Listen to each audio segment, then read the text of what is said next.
आज आपण भारतीय संस्कृतीमधला श्रावण महिन्यातला पहिला सण साजरा करतो. त्याला नागपंचमी म्हणतात. नागपंचमी ही शेतकऱ्यांच्या मित्राची पंचमी आहे असं मला वाटतं.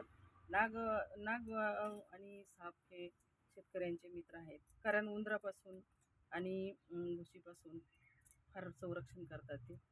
त्यांचं नुकसान टाळलं जातं आणि त्यांची कृतज्ञता म्हणून आपण नागपंचमी सण साजरा करतो. त्याला दूध लाह्या वाळतो आणि ही भारतीय परंपरेतली खूप छान प्रथा आहे. हे संस्कार आपण जपले पाहिजे. आपण सणवार आपले आपले जपले पाहिजे, आपली संस्कृती जपली पाहिजे आणि इथून पुढे मुलांना सुनांना सगळ्यांना प्रत्येक सणाचं भारतीय संस्कृती सणातलं महत्त्व कळालं पाहिजे. हे शेतकऱ्यांचा मित्र आहे, त्याच्यामुळे त्यांच्याशी कृतज्ञता व्यक्त करण्याकरता आपण हा सण साजरा करतो. धन्यवाद.